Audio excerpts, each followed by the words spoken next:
बात आज की चैनल के कार्यक्रम चुनाव चर्चा में मैं सुरेंद्र चतुर्वेदी आपका स्वागत करता हूं। मैं सुधीर तोमर आप सभी का हार्दिक स्वागत और अभिनंदन करता हूं। मैं आनंद सिंह राजावत इस पहली चर्चा में जुड़े सभी दर्शकों को नमस्कार करता हूं। दोस्तों, आज जिस विषय पर हम बात करने जा रहे हैं बहुत इंटरेस्टिंग टॉपिक है और बहुत महत्वपूर्ण भी। सनातन धर्म क्या है? जीवन शैली है, सोच है, सत्य की खोज है, या किसी नेता की बपौती है, या किसी राजनीतिक दल का एजेंडा है? आइए इस पर बात करेंगे। और मेरे पास पैनलिस्ट जो बैठे हुए हैं उनकी जानकारी मैं दे दूं कि सबसे पहले जो मेरे इस तरफ बैठे हुए हैं वो आनंद सिंह जी राजावत हैं, जो भाजपा के रणनीतिकार माने जाते हैं और प्रखर वक्ता भी हैं, मुखर चिंतक भी हैं और आध्यात्म और राजनीति पर उनकी अच्छी पकड़ है। मेरे पास जो बैठे हुए हैं इनको तो आप जानते हैं क्योंकि रोज इनसे आप मिल रहे हैं। आप सुधीर तोमर हैं, आप राजनीतिक विश्लेषक माने जा सकते हैं, मैं मानता हूं उन्हें। तो आइए सबसे पहले मैं इस चर्चा को शुरू करने से पहले हमारे विधायक वासुदेव देवनानी को आपके लिए हाजिर कर रहा हूं। वो सनातन धर्म को क्या समझते हैं, आइए सुने उनको। निश्चित रूप से मैंने लगभग 12-13 वार्डों में गया हूँ। इतना उत्साह मैंने गत चुनाव में भी नहीं देखा। महिलाएं निकल करके आ रही हैं, बच्चे निकल के आ रहे हैं, जवान जुट रहा है, बुजुर्ग लोग आशीर्वाद दे रहे हैं। मैं समझता हूँ यह इस बार ऐतिहासिक विजय भाजपा की होगी, क्योंकि यह चुनाव सनातन और गैर सनातन के बीच में लड़ा जा रहा है। यह निश्चित रूप से अधर्म का हार होगी और सत्य की विजय होगी। इसका आधार पे मैं कह सकता हूँ आम जन मोदी जी की नीतियों पे, मोदी जी जिस प्रकार से काम कर रहे हैं जन कल्याणकारी, उसका भी लाभ बीजेपी को मिलेगा। सुना आपने कि किस तरीके से देवनानी जी सनातन धर्म की व्याख्या कर रहे हैं और मतदाताओं को यह बता रहे हैं कि जो सनातनी होंगे वो मुझे वोट देंगे और जो मुझे वोट नहीं देंगे वो सनातनी नहीं होंगे, वो अधर्मी होंगे। जो मुझे वोट नहीं देंगे वो अधर्मी होंगे। अब मैं आपको मिलाता हूं एक और अन्य आनंद सिंह जी से, जिनका क्या मत है, वो सनातन धर्म को क्या समझते हैं। आइए उनकी निगाह में भी देखें कि सनातन धर्म क्या है। आनंद सिंह राजावत, जिला उपाध्यक्ष भाजपा। मैं आज मेरे छोटे भाई ज्ञान जी को शुभकामनाएं देने हेतु व्यक्तिगत रूप से मैं यहाँ कार्यालय में उपस्थित हुआ हूँ। और ये कोई पार्टी का वो विषय नहीं है, मैं भाजपा का हूँ, भाजपा का ही रहूँगा। ज्ञान जी भी भाजपा के ही है, हमारे विचारधारा में कोई परिवर्तन नहीं है। लेकिन पिछले कुछ 2-4 दिनों से मैं जो देख रहा हूँ सनातनी संगठन, इस तरह की जो बातें की जा रही, मुझे बहुत दुख हुआ। यदि ज्ञान जी सनातनी नहीं है तो फिर विश्व में कोई सनातनी नहीं है, मैं ऐसा मानता हूँ। एक गौ रक्षक, उससे ना सेवा भावी गौ रक्षक जनता की सेवा करने के वाले के ऊपर एक चुनाव लड़ने के लिए इतने आक्षेप लगाने, वो भी हमारे पार्टी के लोगों को द्वारा, तो मुझे बहुत दुख हुआ। तो मुझे लगा ऐसे ज्ञान जी को मेरे को जाके आशीर्वाद, एक सहयोग और शुभकामनाएं प्रेषित करने का आज अवसर है, वो मैंने दी है। और दोस्तों, देखा आपने दो अलग अलग विचारधारा, एक ही पार्टी का वक्तव्य। आप देखिए किस तरीके से इस कदम पर इस पार ये है, उस पार वो है। 12,000 वर्ष पुराना पौराणिक मान्यता अगर देखी जाए तो 90,000 वर्ष पुराना जो सनातन धर्म है, जो आपको विश्वास करना नहीं खोजना सिखाता है, उसकी खोज आपने देखी कि किस तरीके से एक विधायक ने सारी जनता को, मतदाताओं को अधर्मी और धर्मी के बीच में बांट दिया। यानी कि जो सनातन धर्म के साथ हैं वो वही लोग हैं जो भाजपा में है या जो विधायक महोदय के गोद में बैठे हुए हैं या जो उनको वोट देंगे, बाकी सब अधर्मी हैं। देख लिया, ये चुनाव अधर्मी और धर्म के बीच है, सत्य और असत्य के बीच है। ऐसा लग रहा है जैसे हम दशहरा मना रहे हो और रावण की व्याख्या कर रहे हो, सत्य पर धर्म की विजय, धर्म पर असत्य का हार। क्या क्या कर रहे हैं हम लोग, क्या कहेंगे आप क्या कहेंगे राजावत जी? सबसे पहले मैं आपके पास आऊंगा क्योंकि आप इस धर्म के प्रति ज्यादा जिम्मेदार हैं। मेरा ऐसा मानना है कि सनातन एक बहुत पवित्र विषय है और सत्य की खोज, जैसा कि आपने कहा, हमारा जीवन दर्शन, यही हमारी भारतीय परंपरा है, जीवन शैली है। इसी को आगे लेकर हम चिंतन मनन और जीवन की पद्धति को जीते आए हैं। सनातन का मतलब मेरे लिए मानवता के प्रति संवेदनशीलता रखना ही सनातन धर्म है। और अभी जो ये चुनावी समय जो में जो सनातन विषय का इस्तेमाल किया जा रहा है, मैं इसको कहूँगा पॉलिटिक्स ऑफ कन्वीनियंस, अपनी सुविधा की राजनीति। जी जो व्यक्ति 3 दिन पहले हमारे ही दल का सदस्य था, जो संघ का स्वयंसेवक है, गौ रक्षा गौ उसमें बढ़ चढ़कर हमेशा उसने भाग लिया। और एक चीज और मैं ज्ञान जी के बारे में कहना चाहूंगा, शहीद रत्न भगत सिंह जी का जितना स्मरण इस शहर को ज्ञान जी ने करवाया है, मैं नहीं सोचता किसी ने किया है। एक बहुत बड़ा उनका सदैव योगदान रहता है। तो ऐसे व्यक्ति के ऊपर सिर्फ इसलिए कि वो एक चुनाव लड़ रहा, ठीक है, चुनाव लड़ना ना लड़ना एक बहुत, और चुनाव आएंगे जाएंगे, हर 5 साल में चुनाव होते हैं। चुनाव को लेकर धर्म के ऊपर एक इतना गंभीर विषय को इस तरह से इस्तेमाल करना, मैं सोचता हूँ बहुत ही गलत है। हमें चुनाव, जैसा कि मोदी जी भी कहते हैं, विकास आधार, ये जो हमने काम किए उनके आधार पर लड़ना चाहिए। या तो हमारे में कहीं ना कहीं कोई कमी रह गई है, इसलिए हम ऐसे विषयों को ढूंढ के ला रहे हैं जिससे लोगों का ध्यान हटे। ठीक, मैं ये नहीं कहता कि बीजेपी, कांग्रेस भी अनेक तरह की योजनाएं, नए जिले बनाए, कई तरह के उन्होंने सफू के छोड़े, ये राइट टू हेल्थ वगैरह वगैरह, बहुत सारे 500 का सिलेंडर ये फ्री कर देंगे, सरचार्ज हटा देंगे। तो हमें भी भारतीय जनता पार्टी को अब चुनाव, जो हमारा मूल उद्देश्य है, हमें विकास कार्यों के आधार पर चुनाव लड़ना है। और मोदी जी की जो नीतियां हैं वही अपने आप में काफी हैं। उनका प्रचार प्रसार हम अगर नीचे स्तर तक करें तो हमें अवश्य सफलता मिलेगी। अब कुछ चुनावों में जब किसी उम्मीदवार को लगता है कि ये विकास कार्य ही जीत के लिए काफी नहीं है, तो अन्य विषयों का भी अब चुनाव है, सहारा लिया जाता है। लेकिन मैं इसको सुविधा की राजनीति के अतिरिक्त कुछ नहीं समझता। तो सुन लिया आपने कि सुविधा की राजनीति खेली जा रही है। आप क्या कहेंगे तोमर साहब इस विषय पर? मैं तो इस विषय पर इतना ही कहूंगा कि पिछले 4 बार में जो राजनीति के क्षेत्र में ऊंचाइयां देवनानी जी ने प्राप्त की हैं, उस पर जो चोटी है वो अब फिसलन भरी है। और देवनानी जी के जो बयान हैं, ये सिर्फ उस फिसलन भरी चोटी पर अपने आप को बचाए रखने के प्रयास हैं। निश्चित रूप से जो लोग इस देश में रहते हैं, इस धर्म में यकीन रखते हैं, वो सनातनी है। सनातन एक जीवन शैली है। सनातन सत्य को आग्रह करती है। सनातन धर्म को मानती है। अब ऐसा कह देना कि जो हमें वोट नहीं देगा वो अधर्मी है, जो हमारे साथ नहीं है वो झूठा है, जो हमारे साथ नहीं है वो सनातनी नहीं है, ऐसा नहीं किया सकता। समाज को हम इस तरीके से विभाजित करने की अगर कोशिश करेंगे तो आक्रोश, जन आक्रोश जो है वो और भड़केगा। तो देखिए, आपने देखा कि सुधीर तोमर साहब भी कह रहे हैं कि ये सारी गतिविधियां जो चल रही है वो ठीक नहीं है। हमारे साथ जुड़े हैं डॉक्टर दीपक भाकर, जो भारतीय जनता पार्टी के प्रवक्ता हैं और मुखर वक्ता भी हैं, मुखर चिंतक भी हैं, और आप पूरे देश के अंदर अपनी अलग पहचान रखते हैं। डॉक्टर दीपक भाकर, आप ये सुन रहे हैं कि देवनानी जी ने जो सनातन धर्म को लेकर जो कहा, उसमें आपकी सेंसिटिविटी क्या है? आप किस शिद्दत से इस विचार को, सनातन धर्म को सोचते हैं?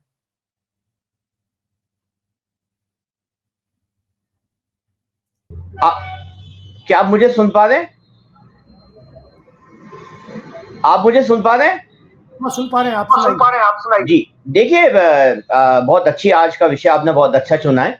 सनातन एक है ना, बहुत बड़ा एक व्यापक शब्द है, जिसके अंदर अपने अंदर में कई चीजों को समेटा हुआ है कि आदिकाल से चली आ रही जीवन जीने की तरीके, जीवन शैली, एक परंपरा, एक सभ्यता, एक संस्कृति, और साथ में धर्म का उसके साथ।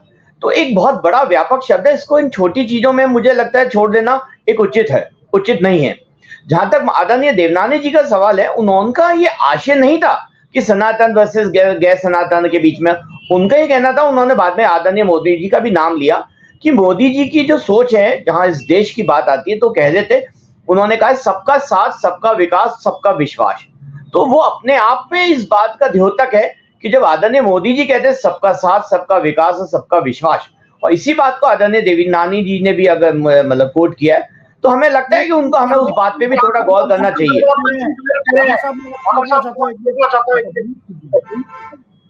आपको मैं रोकना क्योंकि आपके जो विचार हैं वो देवनानी जी को बचाने के तो हो सकते हैं, लेकिन वो विचार नहीं है। उन्होंने जो वाक्य कहे, उन वाक्यों पर आप सोचिए कि जो सबका विकास मोदी जी कहते हैं, मैं मानता हूं, सबका विश्वास में मोदी जी कहते हैं, मैं मानता हूं। यह बात होती है राजनेताओं की, परिपक्व राजनेताओं की। लेकिन सनातन धर्म को जो मानेगा और जो नहीं मानेगा उसके बीच में ये चुनावी फैसला है। जो धर्म को मानेगा और अधर्म को मानेगा उसके बीच में ये क्या है? हम बौखलाए हुए हैं क्या? हमें कम से कम सोचने और समझने का मादा तो होना चाहिए। मैं अभी हमारे पास सुदामा, पंडित सुदामा जुड़े हुए हैं। मैं पंडित सुदामा जी से पूछूंगा कि ये क्या मसला है और आपके क्या विचार है इस मसले पर। सनातनी धर्म एक जीवन शैली है और धर्म के साथ इसके अंदर मनुष्य की प्रवृत्ति, जीवन शैली, सारी चीजें छुपी हुई है। और सनातन धर्म कोई छोटा सा मामला नहीं है। इस सनातन धर्म पर या सनातनी जो जीवन शैली है, इस पर बहस अगर करें तो व्यापक बहस हो सकती है। लेकिन जो देवनानी जी ने कहा वो समस्त अजमेर के जो मतदाता हैं उनके साथ चोट किया है, क्योंकि उनकी सीटी बजने वाली है। इसलिए उन्होंने इस तरह का जो बर्ताव किया वो सनातनी के लिए। कल क्या ज्ञान जी पार्टी में जीतने के बाद आते हैं तो क्या वो गंगा जल से स्नान करा करके उनको लेंगे तो वो सनातनी हो जाएंगे? ये सनातनी की परिभाषा है जो देवनानी जी देने वाले नहीं है। मैं दावे के साथ कह सकता हूं उन्होंने अपनी परंपरा, अपनी माता जी की परंपरा, उसका भी है जो उन्होंने त्याग किया। जब इनके चुनाव लड़ने से पहले इनके घर में एक ग्रंथ हुआ करते थे, रोज वहां पर पूजा अर्चना होती थी। आज वो ग्रंथ नहीं है। ये तो वही बताएंगे कि उस ग्रंथ को उन्होंने कहाँ रखा। सनातनी परंपरा साधारण परंपरा नहीं है। सनातनी परंपरा साधारण परंपरा नहीं है। और इसी सवाल के साथ मैं वापस आप राजावत जी के पास आऊंगा और मैं पूछना चाहूंगा कि राजावत जी, सनातन के बारे में आप आगे क्या कहना चाहेंगे? कि आज का राजनीतिक प्रयोग हथियारों की तरह, ढाल की तरह किया जाना चाहिए? मैं तो इससे बिल्कुल सहमत नहीं हूँ। चुनाव में सनातन विषय पर चर्चा लाना ही एक मैं तो उचित नहीं मानता। हिंदू वो भी है जो नास्तिक है जी। हमें जानकारी होनी चाहिए कि ऐसे लोग भी हिंदू ही माने जाते हैं जो ईश्वर के में आस्था नहीं रखते हैं, लेकिन उनका भी कोई विरोध नहीं होता। वो भी अपने आप को हिंदू मानते हैं और हम भी स्वीकारते हैं ये हिंदू है।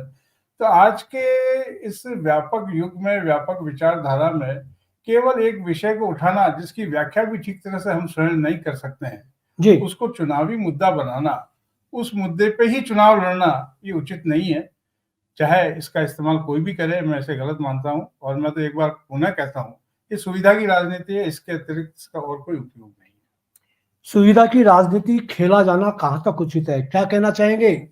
मैं इस पर यही कहना चाहूंगा कि ये एक ऐसी भूल है जिसका समाधान अब जनता अपने मतदान द्वारा न कर दे, क्योंकि ये भूल करने के बाद देवनानी जी ने इस पर अफसोस भी जाहिर नहीं किया है कि जो लोग मुझे वोट नहीं देंगे वो भी सनातनी हैं, जो लोग मुझे वोट नहीं देंगे वो भी सत्य के साथ हो सकते हैं। सत्य के साथ कोई भी हो सकता है। पंडित सुदामा शर्मा बहुत सनातनी व्यक्ति हैं और मेरे विचार पंडित जी से नहीं मिलते, तो सिर्फ विचारों के न मिलने से मैं गैर सनातनी तो नहीं हो जाऊंगा जी। तो इस तरह का एक माहौल समाज के अंदर जहां हम बहुत प्रेम से आपस में सब रहते हैं, एक को ऊंचा बना देना जो मुझे साथ दे और दूसरे को नीचे गिरा देना जो मेरे साथ ना हो, ये बहुत गलत प्रयास है जिसकी भर्त्सना खुद देवनानी जी को आगे आकर करनी चाहिए। बहुत अच्छी बात कही है आपने। डॉक्टर भाकर, अब आप क्या कहना चाहेंगे? आपने तो काफी कुछ सुन लिया है सब लोगों से कि सबके विचार क्या हैं। अब आप है ना भारतीय जनता पार्टी का चश्मा उतार दीजिए। आप प्रवक्ता हैं, ये भी अच्छी बात है, और भारतीय जनता पार्टी को मद्देनजर रखते हुए अपने विचार व्यक्त कीजिए। लेकिन सनातन धर्म जो है वो सिर्फ भारतीय जनता पार्टी का शब्द नहीं है, इसको आप स्वीकार करते हुए बताइए। भाकर जी, आपको ये भी बताना है कि आप पार्टी प्रवक्ता हैं अथवा देवनानी जी के प्रवक्ता हैं, क्योंकि पार्टी हित सर्वोपरि है और ये बयान पार्टी हित में बिल्कुल नहीं कहा जा सकता। भाकर सर, कि संगठन सर्वोपरि है हमारे लिए और संगठन तो सर्वोच्च है, पर देश भी सबसे आगे आता है। पर देवनानी जी का जहां तक मैंने आपको स्पष्ट किया है, उनका आशय ये नहीं रहा होगा जब वो ये कह रहे थे, उनका मतलब कुछ गलत आंका जा रहा है। उन्होंने उसके बाद मोदी जी का नाम लेके भी कहा कि मोदी जी के कारण कि सबका साथ, सबका विकास, सबका विश्वास। मैं आपको एक बात बता दूं कि अजमेर जिले के अंदर, अजमेर शहर के अंदर भारतीय जनता पार्टी प्रचंड जीत की ओर धीमे धीमे बढ़ रही है। तो यह सोच करके आप उनकी किसी एक बात को अगर हम लेकर के उछालें और उसे चुनावी मुद्दा बनाएं, तो मुझे लगता नहीं, न तो देवनानी जी ऐसा चाहते हैं, न पार्टी ऐसा चाहती है। और जब प्रधानमंत्री जी के स्पष्ट आ जाता है कि सबका साथ, सबका विकास, सबका विश्वास, तो मुझे लगता है सारी बातें गौण हो जाती है। उसके अंदर यह फर्क ही नहीं पड़ता है कि आप सनातनी या गैर सनातनी की बात कर रहे हैं। तो जब देवनानी जी ने बोला था, हो सकता है एक पासिंग रिमार्क हो सकता है उनका आशय यह नहीं हो, उनका ये मतलब नहीं हो कि हम इस डिबेट को या इस चुनाव को सनातनी और वर्सेस गैर सनातनी के बीच में करें, बिल्कुल भी नहीं था। तो मेरा मानना है हमें आज की तारीख में जो केंद्र सरकार की जो योजनाएं थी, जो हमने अभी तक इतने काम किए पिछले 9-10 साल के अंदर, और जो वसुंधरा जी के समय में जो प्रदेश के अंदर काम हुए, हम उन सभी कामों को लेकर के जनता के बीच जा रहे हैं। एक विजन है जिसको हम आने वाले समय में, जो अगले 5 साल में पार्टी क्या करने वाली है, हम उसको लेकर के लोगों के बीच जा रहे हैं। डॉक्टर साहब को म्यूट करो। डॉक्टर साहब, मैं जो बात कहना चाहूंगा वो ये है कि 20 साल से वासुदेव देवनानी अजमेर के भाग्य विधाता हैं। इन अजमेर के भाग्य इतने फूटे हुए क्यों रहे?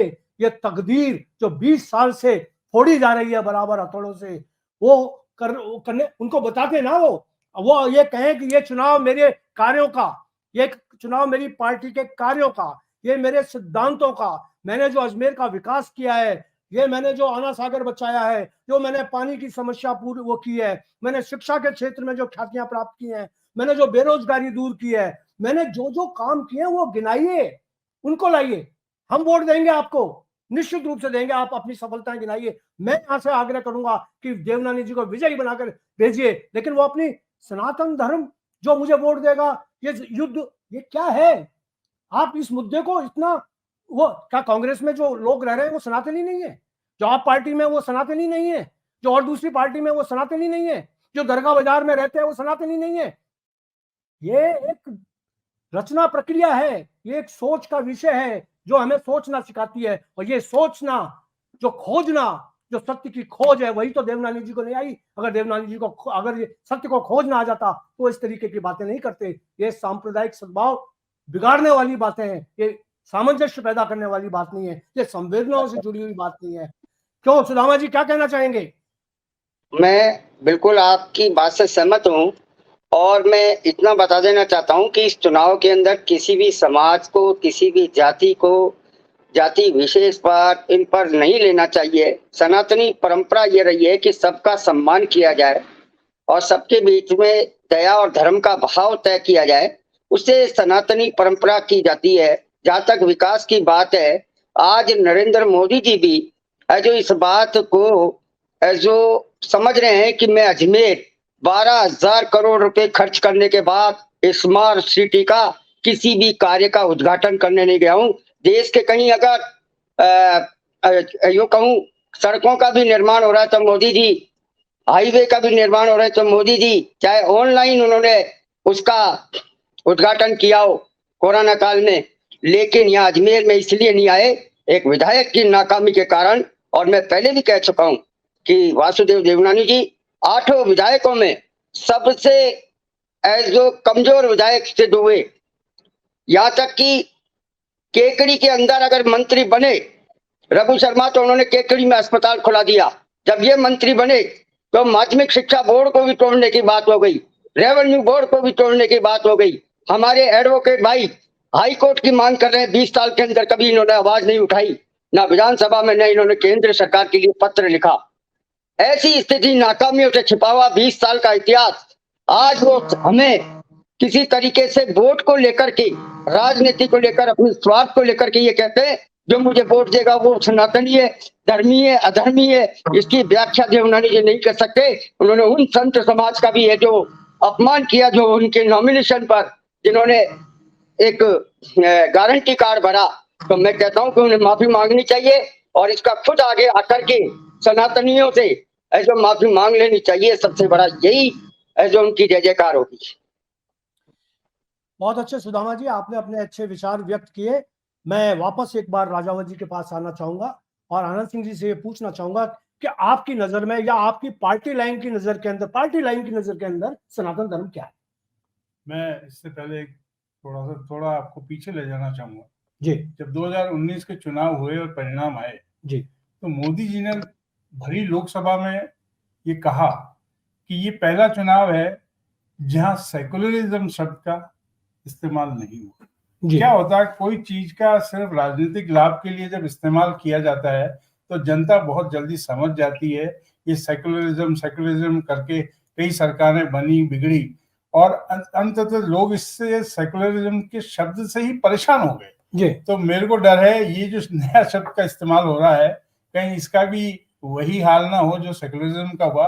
हालांकि सनातन अपने आप में बहुत पवित्र विषय है, लेकिन इसका बेजा इस्तेमाल किया जाना सिर्फ वोटों के लिए उचित नहीं है। सभी लोग चुनाव लड़ते हैं, सभी धर्मों के, सभी जातियों के, सभी संप्रदाय के लोग चुनाव लड़ते हैं और चुनाव में हार जीत होना कोई बड़ी बात नहीं है। हम चुनाव के लिए समाज को इतना दूषित ना कर दें कि उसको ठीक करने में कई पीढ़ियां खप जाएं। हमने पहले भी देश का विभाजन भी देखा है, ये भी हम अनेक लोग इस पीढ़ी के भी बैठे होंगे आज भी जो 47 की जिन्होंने विभीषिका देखी है। तो हम ऐसे अभी जो वर्तमान समाज, एक तरफ हम चांद पे उतर रहे हैं और दूसरी तरफ हम ऐसी बातों पर चुनाव लड़ रहे हैं, तो ये अपने आप में हास्यास्पद है। हमें चुनाव लड़ना चाहिए रोजगार के ऊपर, युवाओं की बेरोजगारी कैसे मिटे, महिलाओं को स्वावलंबन हम कैसे दिला सकें, बच्चों पे अत्याचार कैसे रुक सके, लोगों को अपने मौलिक अधिकार मिले, पानी जल, और ये भी इस पे भी आज चुनाव हो रहे हैं। ये भी दुर्भाग्य है, लेकिन अब दुनिया जहाँ बढ़ रही है, मोदी जी का सपना है भारत विकासशील से विकसित राष्ट्र बने और दूसरी तरफ हम इन विषयों पे चुनाव लड़ रहे हैं, तो ये अपने आप में हास्यास्पद और दुर्भाग्यपूर्ण है। और मैं तो ये मानता हूँ हमें ऊपर उठ के जीत हार की परवाह न करते हुए हमें अपने एजेंडे पे, हमें अपने विकास कार्यों पे चुनाव लड़ना चाहिए। परिणाम जनता के हाथ में, जनता उचित निर्णय करेगी। और अभी तक 4 बार हमारे विधायक जीते हैं, 5 बार निगम का बोर्ड बना है, जिला प्रमुख हमारे रहे, MP हमारे रहे, तो डर किस बात का है? अचानक यकायक ये चुनाव में सनातन का डर और विषय आना ही नहीं चाहिए। और मैं एक बार फिर कहूंगा, क्या ज्ञान जी ने कोई पार्टी ज्वाइन कर ली क्या?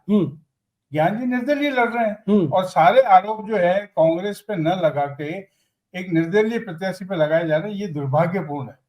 तो मैं एक बार पुनः निवेदन करूंगा सभी से कि कम से कम आगामी 15 दिन तक इस विषय को थोड़ा अलग रहने दें। चुनाव के बाद फिर कभी ये गंभीर चर्चा का विषय है, उस पर फिर कभी करेंगे। बाकर साहब आप सुन रहे हैं मेरी बात? बाकर साहब आप सुन रहे हैं? डॉक्टर दीपक बाकर जी बिल्कुल सुन पा रहा हूं मैं। मेरा आपसे ये सवाल है जी कि आप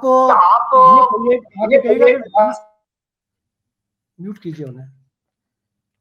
बाकर साहब आप ये बात सुनिए कि आप देवनानी जी के, क्योंकि आप, मुझे लग रहा है कि आप उनके बहुत नजदीक हैं और वो जो उनकी भाषा और उनके मुंह से निकले हुए शब्द जबरदस्ती आप हमारे मुंह में डालना चाहते हैं। मैं आपसे एक बात पूछना चाहता हूं कि आप उनसे कहिए कि विकास के नाम पर चुनाव में लड़ें, विकास के मुद्दे लाएं।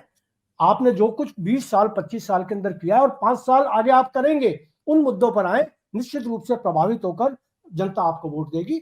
या आप मेरी वो मान लें, आग्रह मान लें कि आप उनसे जरूर बताएं। आप बताएंगे, मुझे ऐसा लग रहा है।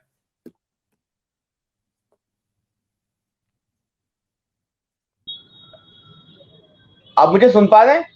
हाँ जी जी देखिए, मैं आप शहर के बड़े सम्मानित पत्रकार हैं और हम सब आपको देख करके आगे बढ़े और सब सीख रहे हैं आपसे।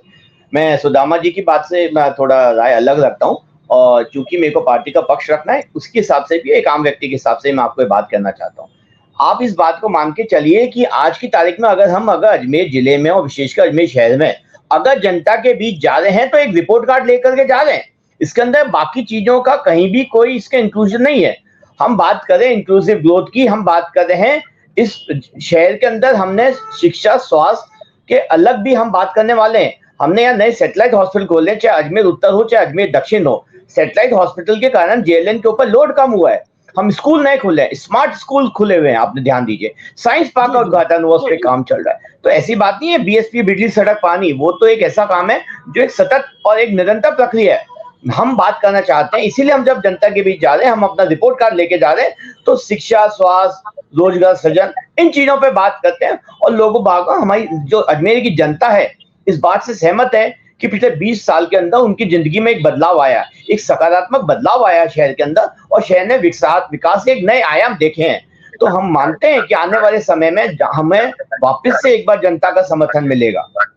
बिल्कुल निश्चित रूप से मिलेगा आपको समर्थन। भाकर साहब, आपको समर्थन मिलेगा, लेकिन आपने जो बात कही है उस पर मिलेगा कि आपने कितना विकास किया, बहुत सैटेलाइट हॉस्पिटल खुले, आपने जो भी कुछ किया वही कहें, क्योंकि उनकी रिपोर्ट कार्ड लेकर जब आप मैदान में उतरेंगे, मतदाताओं में जाएंगे, तो उनका रिपोर्ट कार्ड के अंदर एक चीज लिखी हुई है जो मैं आपको बता देना चाहता हूँ। उन्होंने लिखा है कि आना सागर के बीच में जो पाथवे बना हुआ मेरी उपलब्धि है। कृत्रिम जमीन बनाकर, आर्टिफिशियल जमीन बनाकर, जिसको तोड़ने के आदेश हो गए और उसके बाद में उन्होंने तोड़ने का स्वागत किया, वहां आप रिपोर्ट कार्ड के अंदर उससे को उपलब्धि बता रहे हैं। क्या यही उपलब्धियां हैं? और अगर ये उपलब्धियां तो लेके जाइए, चुनाव के मैदान में लेके जाइए आपको, लेकिन आप प्लीज सनातन धर्म को न लाएं बीच में। सनातन धर्म एक अलग विषय है, लोगों की आस्थाओं का विषय है। क्या पूछना चाहेंगे? मैं भाकर साहब एक आपको भी और हमारे दर्शकों को भी एक छोटी सी कथा सुनाना चाहूंगा। एक छोटे से राज्य का एक राजा था, और वो राजा जो है वो काफी बूढ़ा हो गया था, बरसों से राज कर रहा था। धीरे धीरे राज्य में बगावत होने लगी। उसके किसी नजदीकी दरबारी ने राजा की चिंता को भांपते हुए ये कहा कि महाराज कुछ ऐसा करो कि सब आप ही के साथ हो जाएं और जो अपने विरोधी हैं वो समाप्त हो जाएं। और अगले दिन जब राजा दरबार में बैठे तो राजा ने कहा जो जो पानी पिएगा वो मेरा समर्थक है, और जो मेरा समर्थक नहीं वो पानी नहीं पिएगा। 2 दिन, 4 दिन, 6 दिन राजा ने ये सोचा था कि जो नहीं पानी पिएगा वो अपने आप मर जाएगा, लेकिन सभी ने पानी पिया और कह दिया कि राजा जी हम सब पानी पिएंगे और आपके समर्थक नहीं है। तो मेरा कहने का अर्थ ये है कि गलत सोच के तरीके से हमें नहीं चलना चाहिए। इस तरह की बातें लोगों के जहनियत को प्रभावित करती हैं। हर एक दुकान पर सभी धर्मों के लोग दुकान पे सामान लेने आते हैं। एक छोटे से जगह में हम लोग रहते हैं, हमारा अपना विचार धर्म है, अपने धर्म को जीने का तरीका है, किसी और का कोई और।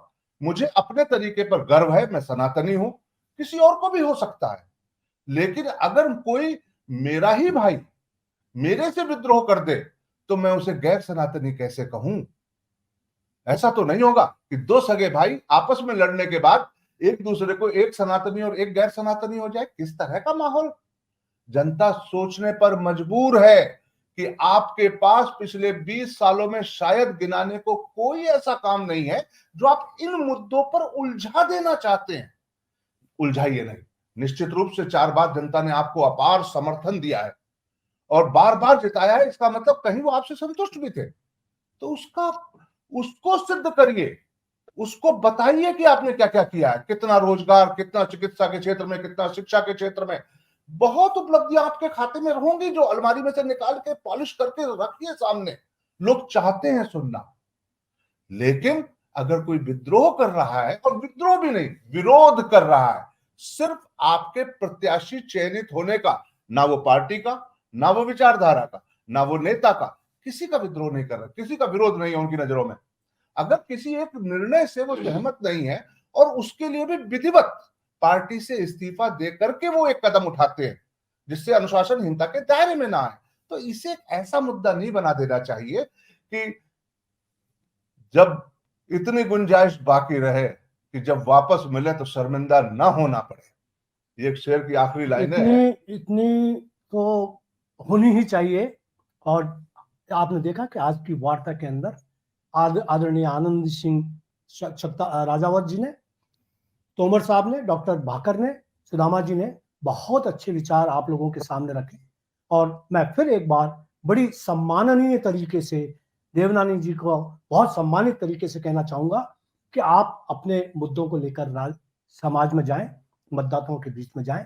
निश्चित रूप से आपका स्वागत होगा और मैं शुभकामनाएं देता हूं कि आपको इतने वोट मिले कि आप नंबर 1 पर जीते। राजस्थान में सर्वाधिक मतों से जीते हैं। लेकिन आपसे आग्रह है कि आप सनातन धर्म, अधर्म और इन बातों को न लाएं, अपने विकास की बात करें। और दोस्तों, आखिर में मैं ये भी कहना चाहूंगा कि आप खुलकर लोगों को, आपसे कहना चाहूंगा कि खुलकर मतदान करें, खुलकर मतदान करें। आपके विचार जिस नेता के प्रति जो हैं व्यक्त करें। नाटा का प्रयोग ना करें। आपके पास विकल्प हैं, उन विकल्पों पर जाएं और जो विकल्प आपको सर्वाधिक अच्छा लगे, चाहे वो किसी भी पार्टी का हो, किसी भी राजनेता का हो। हम किसी पार्टी से बने हुए नहीं है, हम जनता की आकांक्षाओं से बने हुए हैं। हम ये चाहते हैं कि जनता फैसला करे कि कौन सा नेता उनका भाग्य विधाता होगा। धन्यवाद। आज इतना ही, कल फिर नए मुद्दे के साथ आप लोगों के सामने पेश होंगे। धन्यवाद। हार्दिक आभार।